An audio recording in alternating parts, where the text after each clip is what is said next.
Good morning student.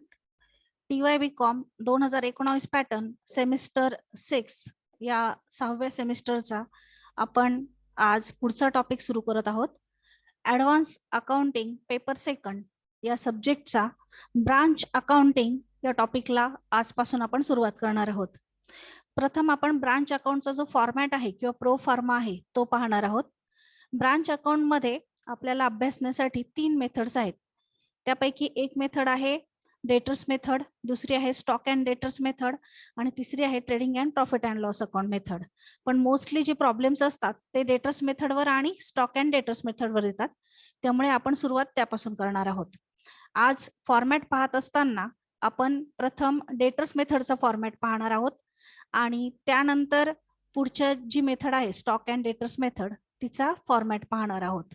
आणि फॉर्मॅटचा अभ्यास झाल्यानंतर पुढच्या लेक्चर्स पासून एक प्रॉब्लेम जो आपण घेऊ त्या प्रॉब्लेमचा दोन्ही मेथडने सोल्युशन घेणार आहोत, म्हणजे डेटर्स मेथडने पण आणि स्टॉक अँड डेटर्स मेथडने पण. मग फर्स्ट आता डेटर्स मेथडने ब्रांच अकाउंटचा आपण फॉर्मॅट पाहणार आहोत.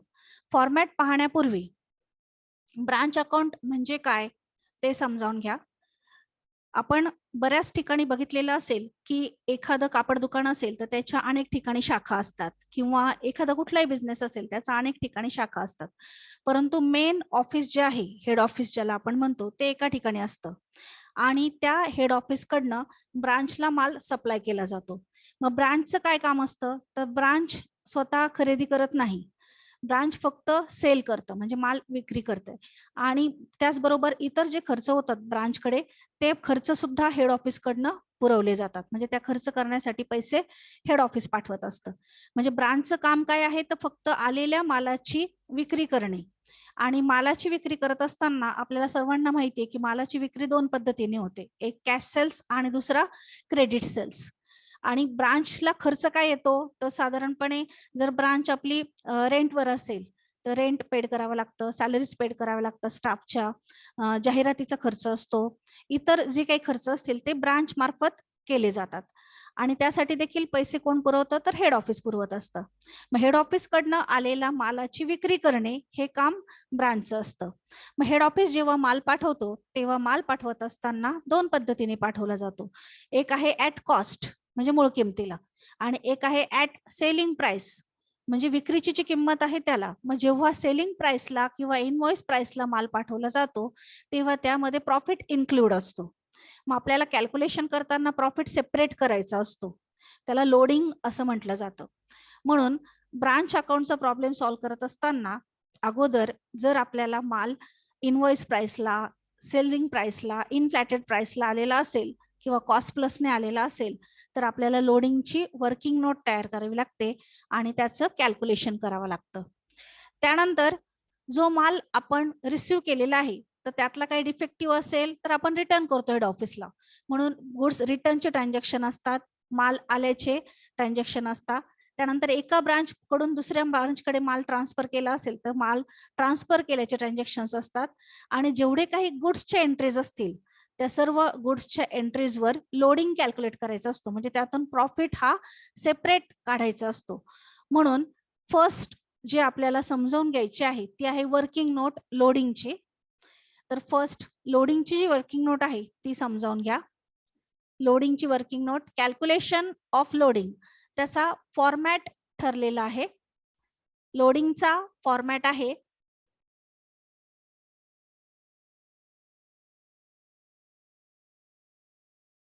बघा, लोडिंगचा जो फॉर्मॅट आहे तो फॉर्मॅट आहे loading is equal to profit upon selling price, म्हणजे प्रॉफिट छेद सेलिंग प्राइस. आणि सेलिंग प्राइसचं काय फॉर्म्युला आहे, तर selling price is equal to cost price plus profit, cost price plus profit. तर ह्या फॉर्म्युल्याने सेलिंग प्राइस आधी कॅल्क्युलेट करायची, त्यानंतर जेवढे काही पर्सेंटेज सांगितलेले असतील प्रॉफिटचे तेवढे पर्सेंटेज छेद सेलिंग प्राइस याप्रमाणे कॅल्क्युलेशन करून आधी लोडिंग कॅल्क्युलेट करायचं वर्किंग नोट मध्ये. हा लोडिंगचा फॉर्म्युला आहे. त्यानंतर आपण पहिली मेथड पाहत आहोत. पहिल्या मेथडने आपण जो ब्रांच अकाउंटचा फॉर्मॅट आहे तो पाहत आहोत डेटर्स मेथडने. मग तो फॉर्मॅट याप्रमाणे आहे, वरती नाव द्यायचं in the books of head office, खाली ब्रांचचं जे नाव दिलेलं असेल ते नाव टाकायचं, त्यानंतर फॉर द इयर एंडेड जी तारीख सांगितलेली असेल ती तारीख टाकायची. आता ज्याप्रमाणे आपलं रिअल अकाउंटचा रूल आहे तोच रूल इथे लागू होतो आणि प्लस नॉमिनल अकाउंटचा जो रूल आहे तो देखील लागू होतो. म्हणजे माल आला तर डेबिट, गेला तर क्रेडिट, त्यानंतर खर्च झाले असतील तर डेबिट आणि इन्कम झाले असतील तर क्रेडिट. तर अगोदर ब्रांच अकाउंटचा जो फॉर्मॅट आहे त्याच्या सुरुवातीला ज्या काही आपल्याला ऍसेट दिलेल्या असतात तर त्यांचे बॅलन्स डेबिटला ब्रॉट डाऊन करायची. मग सुरुवात जी आहे ब्रांच अकाउंटची ती बॅलन्स ब्रॉट डाऊनने होते आणि शेवट जो आहे तो बॅलन्स कॅरीड डाऊनने होतो, तो क्रेडिट साईडला. आणि दोन्हीमधला जो डिफरन्स येईल तो नेट प्रॉफिट आपण प्रॉफिट अँड लॉसला ट्रान्सफर करणार आहोत. मग ब्रांच अकाउंटला 4 कॉलम असणार, particular amount rupees, particular amount rupees. ही डेबिट साईड आहे, ही क्रेडिट साईड आहे. मग डेबिट साईडला जनरली कोणते कोणते आयटम येतात तर डेटर्स येतो, स्टॉक येतो, पेटी कॅश येतो. तर म्हणून टू बॅलन्स ब्रॉट डाऊन याच्या अंडर सन्ड्री डेटर्स, स्टॉक आणि पेटी कॅश असे 3 आयटम येतील. काही काही प्रॉब्लेम मध्ये पेटी कॅश दिली जाणार नाही, त्यामुळे तिथे पेटी कॅश येणार नाही, परंतु जनरली हे 3 आयटम येतात. ज्यांचे आपण बॅलन्स ब्रॉट डाऊन केलेले आहेत त्यांचेच बॅलन्स कॅरीड डाऊन करायचे असतात. म्हणून लास्टला क्रेडिट साईडला पुन्हा लिहून टाकायचं बाय बॅलन्स कॅरीड डाऊन, 3 नावं टाकायची. काही प्रॉब्लेम मध्ये क्लोजिंग बॅलन्स दिलेले असतील पण काही प्रॉब्लेम मध्ये क्लोजिंग बॅलन्स नसतील तर ते आपल्याला फाइंड आउट करायचे असतात, शोधायचे असतात. म्हणून हे 3 नावं लगेच लिहून टाकायची. ज्यांचे ओपनिंग असतील त्यांचे क्लोजिंग बॅलन्स लगेच लिहून टाकायचे. अमाऊंट आपण जेव्हा पूर्ण सोल्युशन तयार होईल तेव्हा लिहिणार. आपण आता फॉर्मॅट पाहतोय. त्यानंतर डेबिट साईडला सेकंड आयटम असतो to goods send to branch.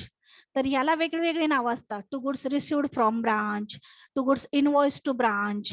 तर तुम्ही जनरली एक नाव जरी दिलं तरी चालतं, to goods send to branch account. म्हणजे ब्रांचकडे माल आला तर त्याला डेबिट असतं, मग तो डेबिट साईडला लिहायचा.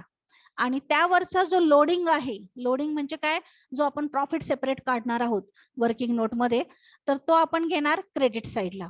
मग क्रेडिट साईडला लिहायचं by goods send to branch कंसात लोडिंग. मग सपोज तुमचा लोडिंग आला असेल 1/3 आणि तुमची गुड्स सेंड टू ब्रांचची अमाऊंट असेल 1,50,000, तर 1,50,000ला 3 ने भाग देऊन 50,000 रुपये आपण क्रेडिटला दाखवणार. हा त्यातला प्रॉफिट असणार आहे. By goods send to branch कंसात लोडिंग. सुरुवातीला 3 ओळी सोडूनच द्यायच्या, त्या यासाठी की फॉर्मॅट नुसार सुरुवातीला आपल्याला कॅश सेल आणि क्रेडिट सेलची एंट्री दाखवायची असते, म्हणून 3 ओळी सोडून त्यानंतर लोडिंग दाखवायचा असतो. मग गुड्स सेंड टू ब्रांच वरचा लोडिंग लगेच क्रेडिट साईडला दाखवायचा.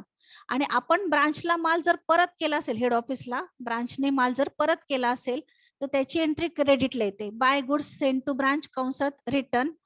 आणि यावरचा लोडिंग डेबिट साईडला येईल, to goods send to branch कंसात लोडिंग.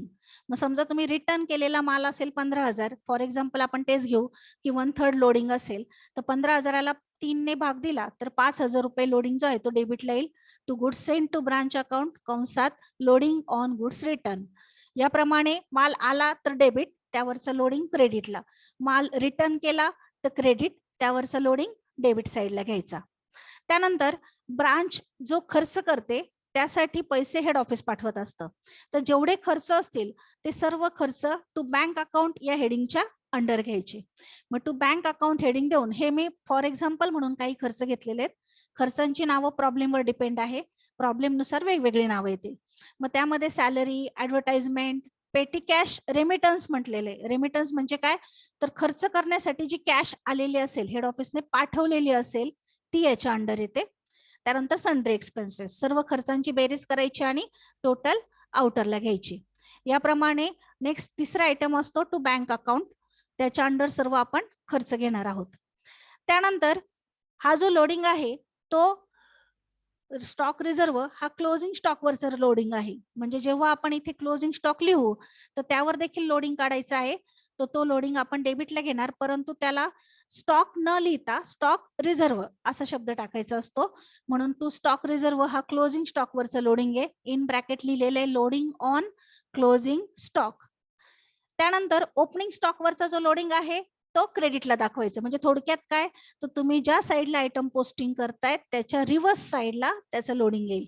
बाय स्टॉक रिझर्व कंसात loading on opening stock. Opening stock वरचा जो प्रॉफिट आहे किंवा लोडिंग आहे तो आपण क्रेडिट साईडला दाखवणार. त्यानंतर फर्स्ट ज्या 3 ओळी सोडलेल्या आहेत तिथे आपण दाखवणार आहोत सेल्स. पण सेल्स दाखवत असताना कॅश सेल्स डायरेक्ट दाखवायचे आणि क्रेडिट सेल मात्र क्रेडिट सेल न दाखवता कलेक्शन फ्रॉम डेटर्स म्हणजे डेटर्स कडनं जे पैसे वसूल झालेले असतील तेवढ्याचीच फक्त एंट्री इथे होते, क्रेडिट सेलची एंट्री होत नाही. म्हणून पहिल्या ओळीवर क्रेडिट साइडला बाय बँक और कॅश अकाउंट अंडरलाईन करून कॅश सेल्स म्हणजे रोखीने विक्री आणि कलेक्शन फ्रॉम डेटर्स म्हणजे डेटर्स कडनं जी उधारी वसूल झाली असेल ते पैसे, कारण की हे जे पैसे गोळा होतात रोखीने विक्री करून आणि उधारी वसूल करून, तर हे पैसे पुन्हा हेड ऑफिसला त्यांच्या अकाउंटला पाठवले जातात. म्हणून याप्रमाणे आपली जी पहिली मेथड आहे डेटर्स मेथड, त्यामध्ये ब्रांच अकाउंटचा जो फॉर्मॅट आहे तो या पद्धतीने आहे. फर्स्ट आपण ओपनिंग बॅलन्सेस घेणार, रिव्हर्स साईडला म्हणजे क्रेडिट साईडला शेवटी क्लोजिंग बॅलन्सेस घेणार. जेवढे ओपनिंग आहे तेवढेच क्लोजिंग बॅलन्सेस आले पाहिजे. त्यानंतर माल आला तर डेबिट, त्यावरचं लोडिंग क्रेडिटला. माल रिटर्न केला तर क्रेडिट, त्यावरचं लोडिंग डेबिट साईडला. त्यानंतर जे खर्च आहेत ते टू बँक अकाउंट या हेडच्या अंडर डेबिट साईडला घेणार आहोत आपण. त्यानंतर ओपनिंग स्टॉकवरचं लोडिंग क्रेडिट साईडला बाय स्टॉक रिझर्व्ह नावाने, क्लोजिंग स्टॉकवरचं लोडिंग डेबिट साईडला टू स्टॉक रिझर्व्ह नावाने, आणि रोख विक्री आणि उधारी जी वसूल झालेले पैसे असतील म्हणजे कॅश सेल्स आणि कलेक्शन फ्रॉम डेटर्स ते क्रेडिट साईडला. या पद्धतीने जी पहिली मेथड आहे डेटर्स मेथड, त्यामध्ये ब्रांच अकाउंटचा फॉर्मॅट जो आहे तो या पद्धतीने असणार आहे. फर्स्ट आपण लोडिंगचं कॅल्क्युलेशन करणार वर्किंग नोटमध्ये आणि त्यानंतर ब्रांच अकाउंट काढणार आहोत आणि ब्रांच अकाउंट मध्ये जनरल येणारे जे आयटम आहेत ते इथे मी मेन्शन केले आहेत. आता जेव्हा आपण ब्रांच अकाउंट तयार करतो तर तेव्हा काही वेळेला वर्किंग नोटमध्ये आपल्याला जर समजा क्लोजिंग स्टॉक दिलेला नसेल तर क्लोजिंग स्टॉक फाइंड आउट करावा लागतो, शोधावा लागतो. किंवा डेटर्सचा क्लोजिंग बॅलन्स दिलेला नसेल तर डेटर्सचा बॅलन्स शोधावा लागतो. पेटी कॅशचा क्लोजिंग बॅलन्स दिलेला नसेल तर पेटी कॅशचा क्लोजिंग बॅलन्स शोधावा लागतो. म्हणजे ज्या प्रॉब्लेम मध्ये ओपनिंग बॅलन्स दिलेले आहेत परंतु क्लोजिंग बॅलन्स दिलेले नाहीत त्यांसाठी आपल्याला एक्स्ट्राचे अकाउंट काढावे लागतात वर्किंग नोटमध्ये, ते आपण आता पाहणार आहोत. मग बघा, जे ओपनिंग बॅलन्सेस किंवा क्लोजिंग बॅलन्सेस दोन्हीपैकी कोणते बॅलन्सेस दिलेले नसतील तर ते अकाउंट जे आहेत ते पुढील प्रमाणे आहेत, ते वर्किंग नोट मध्ये आपण काढणार आहोत. फर्स्ट आपण डेटर्स अकाउंटचा फॉर्मॅट पाहतोय. बघा, डेटर्स अकाउंटच्या डेबिट साइडला to balance brought down opening balance घ्यायचा. त्यानंतर टू क्रेडिट सेल प्रॉब्लेम मध्ये दिलेले असतात ते घ्यायचे. क्रेडिट साइडला कलेक्शन फ्रॉम डेटर्स डायरेक्ट नाव लिहिलं तरी चालेल किंवा बाय कॅश अकाउंट. त्यानंतर डेटर्सशी रिलेटेड जे खर्च आहेत म्हणजे अलाउन्सेस, बॅड डेप्ट आणि डिस्काउंट अलाउड ते बाय कॅश और बँक हेडिंगच्या अंडर घ्यायचे.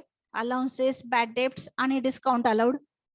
त्यानंतर डेटर्सचे जे पैसे आहेत ते रोख नाही मिळाले तर बिल्स रिसिवेबल मिळतात, म्हणून by bills receivable account credit साइडला. आणि उधारीवर विकलेला माल जर परत आला असेल तर त्याला गुड्स रिटर्न असं म्हटलं जातं, तर तो बाय गुड्स रिटर्न क्रेडिट साइडला आणि क्लोजिंग बॅलन्स क्रेडिट साइडला. मग जेव्हा ओपनिंग बॅलन्स दिलेला असतो आणि क्लोजिंग बॅलन्स दिलेला नसतो तेव्हा बॅलन्सिंग फिगर हा तुमचा क्लोजिंग बॅलन्स येईल. आणि ज्या प्रॉब्लेम मध्ये ओपनिंग बॅलन्स क्लोजिंग बॅलन्स दोन्ही दिलेले असतील तर त्या प्रॉब्लेम मध्ये एकतर क्रेडिट सेल दिलेले नसतील किंवा कलेक्शन फ्रॉम डेटर्स दिलेले नसतील. मग दोन्ही पैकी एक आपल्याला फाइंड आउट करायचे असतात.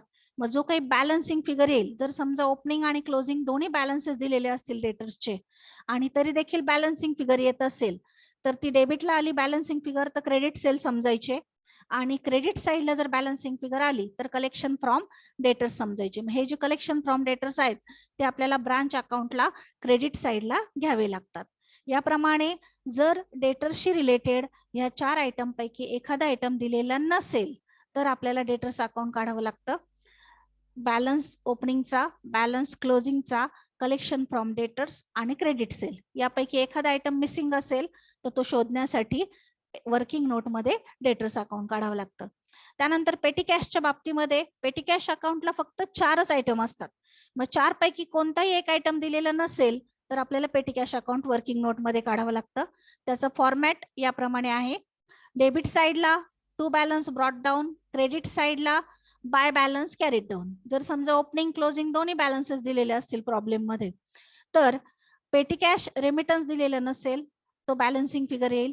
आणि जर पेटी कॅश रेमिटन्स पण दिलेला असेल प्रॉब्लेम मध्ये तर ऍक्च्युअल पेटी एक्सपेन्सेस जे आहेत तर ते दिलेले नसतील, म्हणून बाय कॅश अकाउंट आणि ऍक्च्युअल पेटी एक्सपेन्सेस हे बॅलन्सिंग फिगर येईल.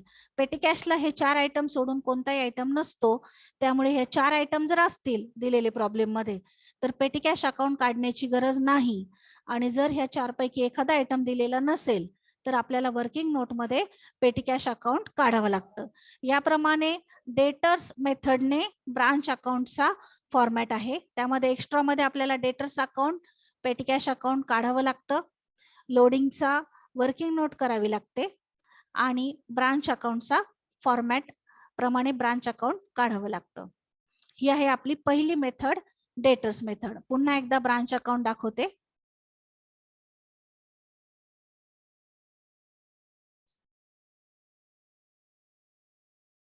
डेटर्स मेथडने ब्रांच अकाउंटचा जो फॉर्मॅट आहे तो याप्रमाणे आहे. प्रॉब्लेम घेतल्यानंतर तुम्हाला आणखी जास्त क्लिअर होईल. आता दुसरी मेथड आहे stock and debtors method. Stock and debtors method मध्ये आपल्याला 5 अकाउंट काढावे लागतात. स्टॉक अँड डेटर्स मध्ये आपल्याला 5 अकाउंट काढावे लागतात. जनरली 5 असतात आणि काही प्रॉब्लेमला एक अकाउंट एक्स्ट्रा काढावं लागतं प्रॉफिट अँड लॉसचं. स्टॉक अँड डेटर्स मेथड वरती नाव द्यायचं इन द बुक्स ऑफ, जे हेड ऑफिसचं नाव असेल ते.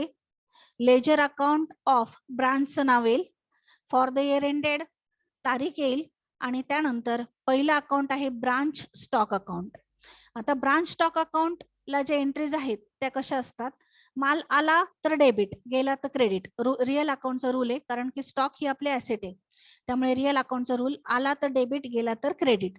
त्याची सुरुवात ओपनिंग बॅलन्सने होते. टू ओपनिंग स्टॉक किंवा to balance brought down amount येईल. क्रेडिटला बाय बॅलन्स कॅरीड डाऊन किंवा बाय क्लोजिंग स्टॉक अमाऊंट येईल.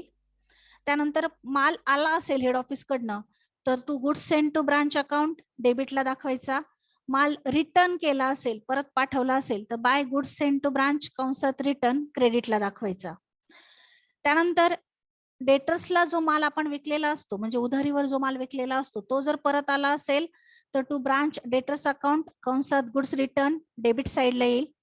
आपण माल विकला असेल रोखीने किंवा उधारीने तर तो क्रेडिटला जाईल, पण रोखीने असेल तर बाय कॅश और बँक अकाउंटची एंट्री होईल.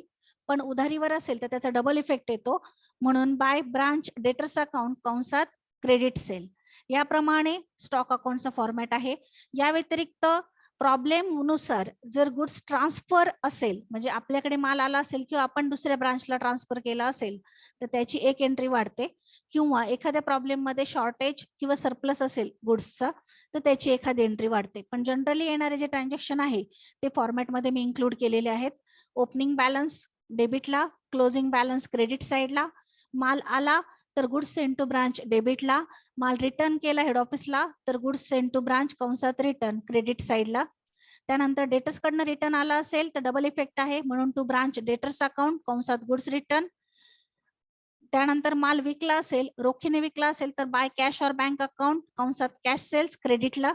उधारीवर विकला असेल तर डबल इफेक्ट आहे, म्हणून बाय ब्रांच डेटर्स अकाउंट कंसात क्रेडिट सेल आणि अमाऊंट लिहायची. याप्रमाणे ब्रांच स्टॉक अकाउंटचा फॉर्मॅट आहे. ज्या पद्धतीने आपण ब्रांच अकाउंटचा जो पहिला मेथड आहे डेटर्स मेथड, त्यामध्ये लोडिंग लगेच रिव्हर्स साइडला दाखवतो, तर ह्या मेथड मध्ये लोडिंग साठी सेपरेट अकाउंट आहे, ब्रांच ऍडजस्टमेंट अकाउंट. त्यामुळे जे लोडिंग आहेत ते सर्व त्या अकाउंटला येतील रिव्हर्स साइडला. स्टॉक अकाउंटला कोणत्याही प्रकारचं लोडिंग दाखवण्याची गरज नाही. आता दुसरं जे अकाउंट आहे डेटर्स अकाउंट, ते आपल्या पहिल्या मेथड प्रमाणेच आहे, सेम फॉर्मॅट आहे, फक्त काही नावं त्याची चेंज होत आहेत. बघा, ब्रांच डेटर्स अकाउंट दुसरं अकाउंट. डेबिटला ओपनिंग बॅलन्स येईल, क्रेडिटला क्लोजिंग बॅलन्स येईल. डेबिटला टू बॅलन्स ब्रॉट डाऊन, क्रेडिटला बाय बॅलन्स कॅरीड डाऊन. त्यानंतर जर उधारीवर माल विकला असेल तर डेबिटला टू ब्रांच स्टॉक अकाउंट कंसात क्रेडिट सेल, आणि उधारी वसूल झाली असेल तर क्रेडिट साइडला बाय कॅश अकाउंट कंसात कलेक्शन फ्रॉम डेटर्स अमाऊंट येईल. त्यानंतर माल आपण रिटर्न केलेला असेल तर by branch stock account double effect आहे, एक इफेक्ट आपण स्टॉकच्या डेबिटला देणार, दुसरा डेटर्सच्या क्रेडिटला देणार, गुड्स रिटर्न. त्यानंतर जे बॅड डेट अलाउन्सेस आणि डिस्काउंट अलाउड आहे त्याचा सेकंड इफेक्ट जातो ब्रांच एक्सपेन्सेस अकाउंटला, म्हणून हेडिंग द्यायचं bye branch expenses account underline करून बॅड डेट अलाउन्सेस आणि डिस्काउंट अलाउड इनर कॉलमला घ्यायचं, टोटल करून आउटरला घ्यायचं. या पद्धतीने ब्रांच डेटर्स अकाउंटचा जो फॉर्मॅट आहे आपल्या पहिल्या मेथड प्रमाणेच आहे, फक्त इथे दोन नावं जे आहेत ते आपण चेंज केली. एक म्हणजे गुड्स रिटर्न डायरेक्ट न लिहिता त्याला बाय ब्रांच स्टॉक म्हणणार आपण, क्रेडिट साइडला टू ब्रांच स्टॉक म्हणणार, आणि जे खर्च आहेत डेटर्सशी रिलेटेड त्याचा सेकंड इफेक्ट ब्रांच एक्सपेन्सेसला जातो, म्हणून आपण बाय ब्रांच एक्सपेन्सेस अकाउंट हेडिंगच्या अंडर खर्च घेणार आहोत. त्यानंतर तिसरा अकाउंट आहे petty cash account. Petty cash account same आपल्या डेटर्स मेथड मध्ये जसं आपल्याला वर्किंग नोट मध्ये काढायचं आहे तसंच आहे, फक्त यात एकच चेंज आहे, तो म्हणजे जे आपले ऍक्च्युअल पेटी एक्सपेन्सेस असणार आहे त्याचा डबल इफेक्ट द्यायचा आहे आपल्याला ब्रांच एक्सपेन्सेस अकाउंटला. डेबिटला टू बॅलन्स ब्रॉट डाऊन, क्रेडिटला बाय बॅलन्स कॅरीड डाऊन, डेबिटला टू कॅश और bank account petty cash remittance येईल, क्रेडिटला मात्र बाय ब्रांच एक्सपेन्सेस अकाउंट लिहावं लागेल आणि त्याचा दुसरा इफेक्ट आपल्याला ब्रांच एक्सपेन्सेसला दाखवायचा असतो. तिसरा अकाउंट आहे चौथा अकाउंट आहे ब्रांच एक्सपेन्सेस अकाउंट. ब्रांच एक्सपेन्सेसला सर्व ब्रांच रिलेटेड जे खर्च आहेत ते दाखवायचे असतात. जनरली याच्या डेबिट साइडलाच सर्व एंट्रीज येतील, क्रेडिटला एंट्रीज येणार नाही.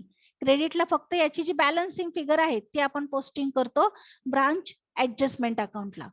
मग डेबिट साइडला काय काय येईल तर ब्रांच जे खर्च करते म्हणजे salary, rent, advertisement, printing, stationery, तर ते सर्व खर्च जे आहेत ते डेबिट साइडला येतील टू कॅश और बँक अकाउंट या हेडिंगच्या अंडर इनर कॉलमला घेऊन टोटल आउटरला दाखवायची. त्यानंतर डेटर्सशी रिलेटेड जे खर्च आहे त्याचा सेकंड इफेक्ट इथे येईल to branch debtors account underline करून allowances, bad debt, discount allowed जे काय असतील ते आउटरला टोटल येईल. आणि ऍक्च्युअल पेटी एक्सपेन्सेस जो आहे जो पेटी कॅशच्या क्रेडिटला असतो त्याचा देखील सेकंड इफेक्ट डेबिट साइडला येईल to branch petty cash account कंसात ऍक्च्युअल पेटी एक्सपेन्सेस. अशा प्रकारे ब्रांचने केलेले खर्च, डेटर्स थ्रू झालेले खर्च आणि पेटी कॅश किंवा पेटी एक्सपेन्सेसचा जो खर्च आहे तो, असे तीन खर्च डेबिटला येतात. यांची टोटल करून क्रेडिट साइडला हा जो बॅलन्स आहे तो आपण दाखवणार आहोत ब्रांच ऍडजस्टमेंट अकाउंटला बाय ब्रांच ऍडजस्टमेंट अकाउंट, आणि जो काही बॅलन्सिंग फिगर येईल तो आपण ऍडजस्टमेंटच्या डेबिट साइडला दाखवणार आहोत. हे आहे चौथं अकाउंट. आता पाचवा अकाउंट, पाचवा आणि लास्ट शेवटचा अकाउंट ते म्हणजे ब्रांच ऍडजस्टमेंट अकाउंट. सर्व लोडिंग किंवा ज्याला आपण प्रॉफिट म्हणतो तो सर्व लोडिंग आपण ऍडजस्टमेंट अकाउंटला दाखवणार आहोत. मग ऍडजस्टमेंट अकाउंटचा जो फॉर्मॅट आहे तो कसा असणार आहे तर ओपनिंग स्टॉक स्टॉकच्या डेबिटला असतो, म्हणून त्यावरचा जो लोडिंग आहे तो स्टॉक रिझर्व्ह नावाने क्रेडिट साइडला येईल बाय स्टॉक रिझर्व्ह कंसात लोडिंग ऑन ओपनिंग स्टॉक. त्यानंतर क्लोजिंग स्टॉक क्रेडिटला असतो स्टॉकच्या, मग त्यावरचं लोडिंग डेबिटला येईल to stock reserve loading on closing stock. त्यानंतर माल आला तर तो डेबिटला असतो स्टॉकच्या, त्यावरचं लोडिंग क्रेडिटला येईल by goods send to branch कंसात लोडिंग.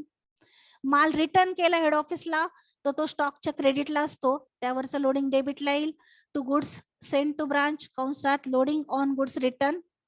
आणि ब्रांच एक्सपेन्सेसचा जो बॅलन्सिंग फिगर आहे तो आपण डेबिटला घेणार टू ब्रांच एक्सपेन्सेस अकाउंट. मग क्रेडिट साइडची टोटल करणार, डेबिटला मांडणार, आणि डेबिटचे जे बॅलन्सिंग फिगर येईल तो असणार आहे नेट प्रॉफिट कॅरीड डाऊन. जेव्हा आपण एकच प्रॉब्लेम दोन्ही मेथडने सोडवतो तेव्हा दोन्हीकडचा नेट प्रॉफिट हा सेम येतो, सारखाच येतो. म्हणजे तुम्ही डेटर्स मेथडने जरी प्रॉब्लेम सोडवला तर त्याचा येणारा नेट प्रॉफिट आणि स्टॉक अँड डेटर्स मेथडने जरी प्रॉब्लेम सोडवला तरी त्याचा येणारा नेट प्रॉफिट हा सेम असतो. एक्झामला तुम्हाला दोन्हीपैकी एकच मेथड विचारली जाईल, पण आपण प्रॉब्लेम सोडून घेताना एक प्रॉब्लेम दोन्ही मेथडने घेणार आहोत प्रॅक्टिससाठी. मग बघा, फर्स्ट आपण फॉर्मॅट पाहिला लोडिंगचा, देन डेटर्स मेथडने ब्रांच अकाउंटचा फॉर्मॅट पाहिला, त्याच्यासोबत जे वर्किंग नोट असतात त्यामध्ये पेटी कॅश आणि डेटर्स अकाउंट त्याचा फॉर्मॅट पाहिला. त्यानंतर स्टॉक अँड डेटर्स मेथडमध्ये 5 अकाउंट आहेत, branch stock account, branch debtors account, branch petty cash account, branch expenses account आणि ब्रांच ऍडजस्टमेंट अकाउंट यांचे फॉर्मॅट पाहिले. आता नेक्स्ट लेक्चर पासून आपण पहिल्या प्रॉब्लेमला सुरुवात करणार आहोत. थँक्यू.